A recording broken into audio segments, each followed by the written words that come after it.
એક જે બે માણા બેઠેલા, એટલે રવિવાર હતો એટલે લખન સાંભળજો, રવિવાર હતો ને એટલે એમ કીધું કે એકચ્યુઅલી ચાલને આજે પિક્ચરમાં જઈએ આપણે. એટલે એની પત્ની ડાયા હતા, એણે કીધું કે આ છોકરા મોટા થયા, આ ઘરની ફિલ્મ ચાલુ થઈ. હા, અમુક ફિલ્મ જ બાપુ હારી. એમાં આજે લાલો આવ્યું છે હમણાં, માયા કેરી સાદર ઓઢી.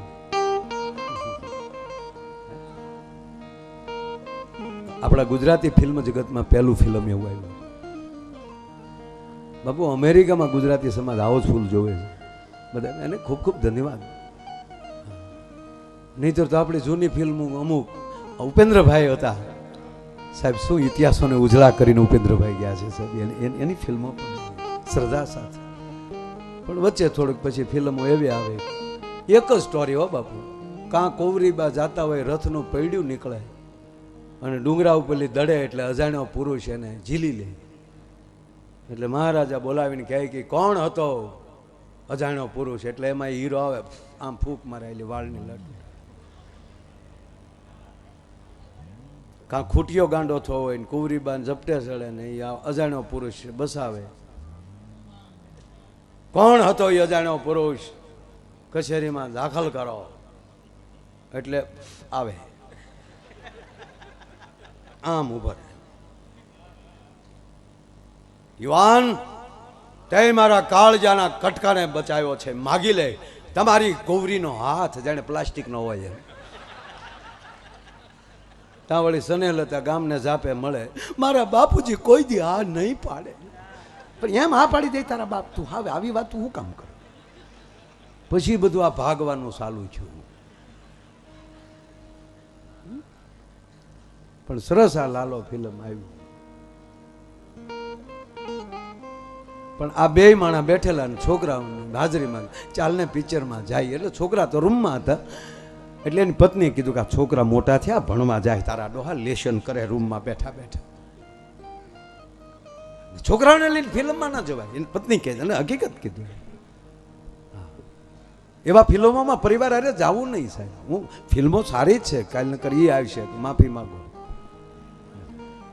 ફિલ્મો સારા જ છે બધા, જેને જોવો હોય જોજો. પણ માવતર બેઠા ને અમુક એવો સીન આવીને ઉભો રહી જાય ત્યારે છોકરાને શું મોઢું દેખાડવું? પિક્ચર જગતને પ્રાર્થના કરીને કહું કે આવા ફિલ્મ બનાવજો જેથી કરીને આખો પરિવાર જોઈ શકે, ધર્મ જગત જોઈ શકે, ગુરુને શિષ્ય હારે બેહીને જોઈ શકે, માને દીકરો હારે બેહીને જોઈ શકે. એટલે એને કીધું કે આપણે છોકરાઓને લઈને ન જવાય. તાકે હું છોકરાઓને સમજાવી દઉં, આપણે જઈએ. એટલે છોકરાઓને બોલાય, બેટા કે અહીંયા. હા પપ્પા, અમે દીકરા જો અમે છે ને લુરિયા બાજુ જઈએ છીએ, ત્યાં લવકુ બાપુ એને ઓલા આશ્રમમાં સત્યનારાયણની કથા રાખી છે. એટલે 1.5 કલાક જવામાં, 1.5 કલાક આવવામાં, અને કલાક અમે ત્યાં કથામાં ખોટી થશું. એટલે બેટા 3-4 કલાક અમારે થશે, એટલે તમે ઘરે રહેજો. અને જો અહીંયા રાખ્યું છે ફ્રીજમાં, એ કંઈક પીજો અને જે કંઈ ખાવું પણ શાંતિથી બે ભાઈઓ ટીવી બીવી જોજો. કે ઓકે, લેશન બેશન કરજો. ઓકે પપ્પા, જાઓ. એ ગયા, એ વયા ગયા. એટલે બે ભાઈઓએ મિટિંગ કરી. મોટા ભાઈ હા 3-4 કલાક તો પપ્પાની આવવાનું નથી ને? તક ના, તક હાલને આપણે ફિલ્મ જોઈ આવીએ.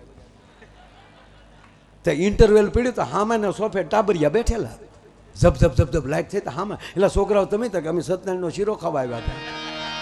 આ કરો ભેગું લ્યો, એ નહીં મેળ આવે. માટે પેટમાં પોઠી એ જ સાંભળેલી શિવે રામ લક્ષ્મણની વાત. હમણાં બાપે હોસ્પિટલમાં જન્મ થયો તો એક બાળક બોલ્યો. ખરેખર તો જે વસ્તુ જ્યારે સારી લાગતી હોય ત્યારે લાગે. બાળક રડવું જ જોવે. જન્મતા રડે તો જ, અને ન રડતા ડોક્ટરો ઘણા બેઠા જોજો, એને ગરમ પાણી હહેકું નાખીને એનો કફ કાઢીને એને રડાવે છે, ઊંધું થોડુંક રાખીને.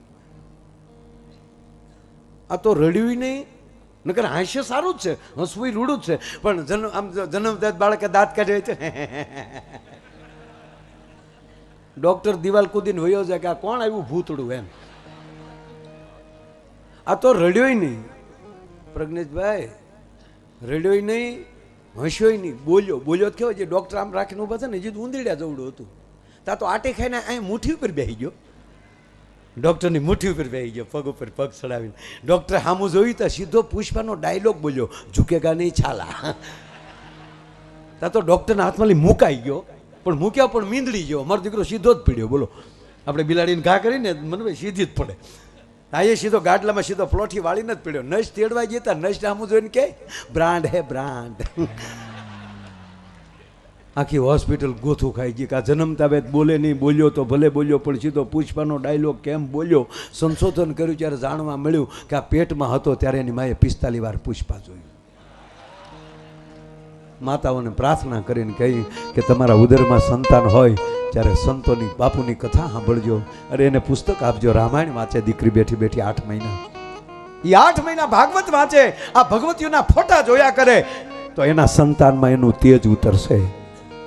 અને આ મહાપુરુષો એટલા વર્ષોથી આ કથાઓ, આવા આશ્રમો, એવી અનેક દિવ્ય ચેતનાઓ આકાશમાં ગંભીરસિંહ બાપુ ફરે છે.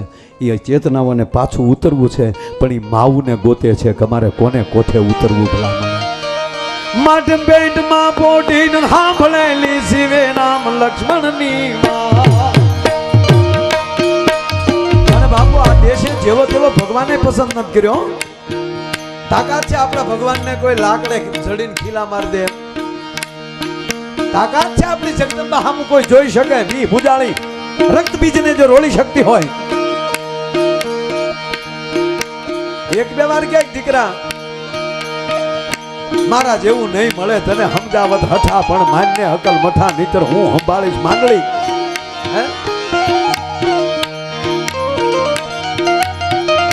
કાક બાપુ લખે છે સાવ સુવાળો નથી આ રાધોયા ભારતે કાયર દે.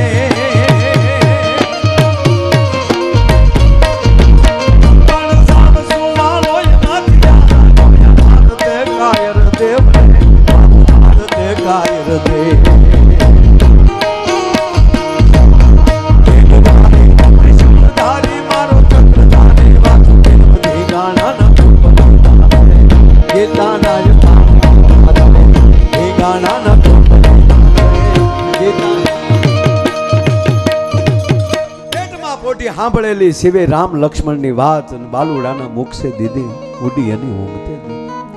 બાબુ ગઈકાલે એક પ્રસંગ લીધો.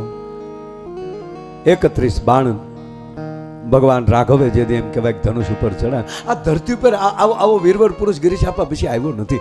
એક હારે 31 બાણ ચડાવવા એટલે આ ભગવાનને જોઈ છે બાપુ. એટલે એવું જ લાગે કે આ મહાપુરુષો અને આપણે રામને ભગવાન શું કામ કહે છે. ભગવાન રાવણને માર્યો એટલે નહીં, 31 બાણ ચડાવવાની જેનામાં તાકાત હોય છતાં ક્ષમા દેવાની તાકાત.